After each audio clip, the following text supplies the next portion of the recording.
मरहबा friends, मैं हूं आपकी अपनी समीरा अजीज सऊदी मीडिया से और मैं चेयरपर्सन हूं समीरा अजीज ग्रुप ऑफ कंपनी की। दुनिया भर की नजरें जमी रही हैं पाकिस्तान के इलेक्शंस पर। रिजल्ट कोई भी आए, मैं आपको यहां पर रिजल्ट नहीं बताऊंगी।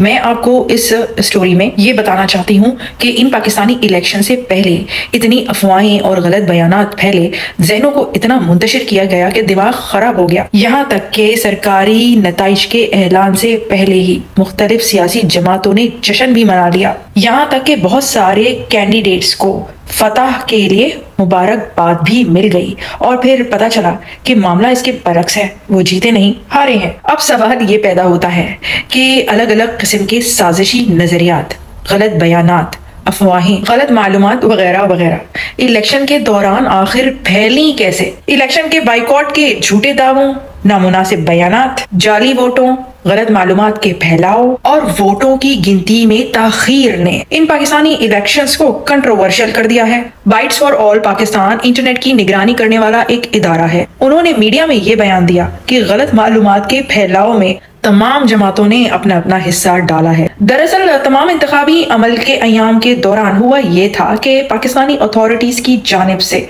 मोबाइल फोन्स और डाटा सर्विसेज वगैरह पर पाबंदी लगा दी गई थी। और फिर ये भी हुआ था कि इलेक्शंस के सिर्फ एक रोज कबल ही जो उम्मीदवार हैं, जो इलेक्शंस में खड़े हुए हैं, उनके दफ्तरों के सामने करीब ही 2 बम धमाके भी हुए। उसमें कम से कम 28 लोगों की जानें गईं।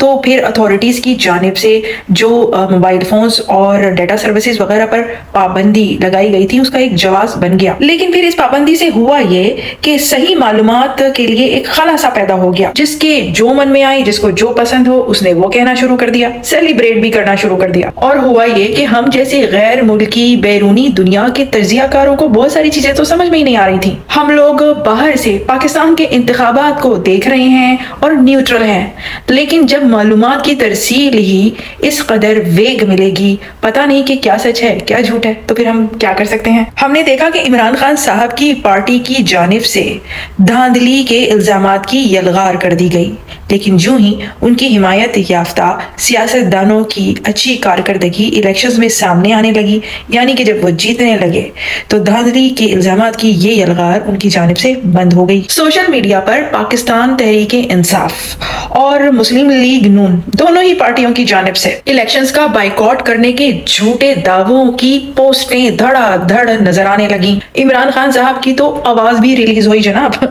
जिसमें कहा जा रहा था कि बाइकॉट कर दो। वीडियो में पीटीआई के कैंडिडेट राजा बशारत को इमरान खान साहब की जानिब से इलेक्शंस के बाइकॉट के अहकाम जारी करते हुए दिखाया गया है। और वीडियो में वजह यह बताई जा रही है कि क्योंकि पीटीआई के हामियों को हिरासा किया जा रहा है, तो इलेक्शंस का बाइकॉट किया जाए। और जनाब राजा बशारत साहब ने तो डीप फेक कहकर वीडियो को डिनाई कर दिया। और पीटीआई के इंफॉर्मेशन सेक्रेटरी ने यह कहा कि दरअसल स्टेटमेंट इसका उल्टा था और वो तो इलेक्शंस में वोट कास्ट करने का कह रहे थे। और रुकिए जनाब, बचे नवाज शरीफ साहब भी नहीं, उनकी भी एक वीडियो सामने आई। नवाज शरीफ साहब के मामले में 2007 की एक वीडियो का इस्तेमाल किया गया, जब उन्होंने साबिक सदर जनरल परवेज मुशर्रफ के दौरे हुकूमत में इलेक्शंस में हिस्सा न लेने का फैसला किया था। बस वो वीडियो पकड़ ली और उसे टिकटॉक पर गलत तनाजुर में पेश किया गया। Deep fake videos, deep fake तस्वीर, डीप फेक बाइकॉट।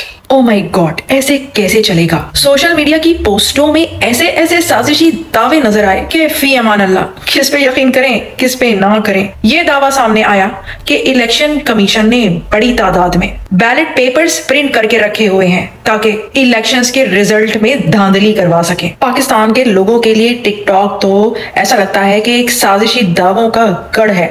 तो एक टिकटॉक की वीडियो के मुताबिक ये कहा गया कि इलेक्शन कमीशन पाकिस्तान तहरीक इंसाफ को दीवार से लगाने के लिए अपनी तमाम हुदूद और क़यूद को पामाल कर रही है। और यही नहीं, गलत मालूमात फैलाने के लिए जो उम्मीदवार थे, कैंडिडेट्स थे इलेक्शंस के, उनकी करेक्टराइजेशन भी की गई, किरदार कशी की गई। दूसरों की इज्जतों पर कुछ भी बोलते हैं, क्या क्या बोलते हैं, जैसे कि कोई बात ही नहीं हुई। हर इंसान ने अपने आप को मीडिया समझ लिया है, ना सबूत होते हैं ना शवाहिद होते हैं, कुछ भी बोलते हैं। मैंने एक वीडियो फेसबुक पर देखी जिसमें सयाको सबाक से हटकर मुस्लिम लीग नून के जो कायद हैं जनाब नवाज शरीफ, उनको इंतहाई नामुनासिब और गलत तरीके से रिजेंबल किया हुआ था। पाकिस्तान पीपुल्स पार्टी के चेयरमैन बिलावल भुट्टो जरदारी के बारे में ये रूमर फैला दी गई कि उनकी बड़ी सख्त लड़ाई हो गई है अपने वालिद साहब आसिफ अली जरदारी साहब से, और लड़ाई के बाद बिलावल साहब नाराज होकर दुबई चले गए हैं। अब इस रूमर को लेकर अजीब अजीब सी मज़ाक़ा खेसी मीम्स पोस्ट की जाने लगी। एक पोस्ट में लिखा था,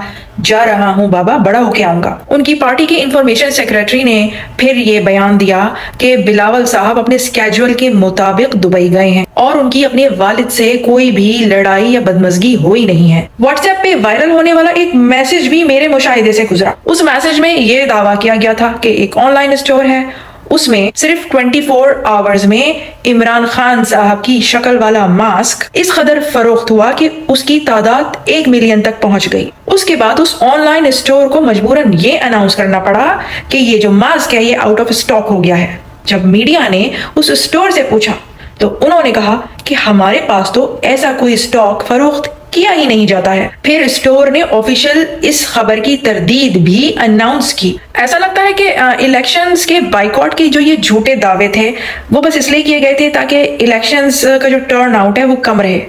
मतलब कि इलेक्शंस को भी चैन से रोनमा होने नहीं दिया जा रहा है, और सियासत के नाम पर एक दूसरे से इतनी नफरत, एक ही मुल्क के लोग जिनके पास एक ही शहरियत है और वो आपस में एक दूसरे के इतने खिलाफ। आगे जाके जो भी जीते उसको काम करने दिया जाए, उसका साथ दिया जाए, अपोजिशन भी अपना सही किरदार अदा करे और मनसूबा बंदी के साथ, प्लानिंग के साथ किसी एक पार्टी को, किसी एक शख्स को काम तो करने दिया जाए। अब आप सऊदी अरेबिया के पैटर्न पर ही देख लीजिए। हम लोगों ने एक विजन 2030 मुतारिफ करवाया और उस पर स्ट्रेटेजिकली गामजन है और पूरी दुनिया देख रही है सऊदी अरेबिया की तरक्की। हासिदीन, मुनाफिकीन ढिंडोरा पीटते रहते हैं, जिसको जो कहना है वो कहते रहते हैं, लेकिन सऊदी अरेबिया विजन 2030 की सिमत कामयाबी से गामजन है। पाकिस्तान को भी वली अहद मोहम्मद बिन सलमान जैसे लीडर की जरूरत है, मगर वो लीडर होगा कौन? उस लीडर को पहले चैन से मुंतखब तो कर लीजिए, और जब मुंतखब हो जाए तो उसको चैन से काम करने दीजिएगा। जी जनाब, तो मैं फिर आऊंगी, फिर मिलूंगी किसी नई अच्छी सी इंफॉर्मेटिव सी वीडियो के साथ।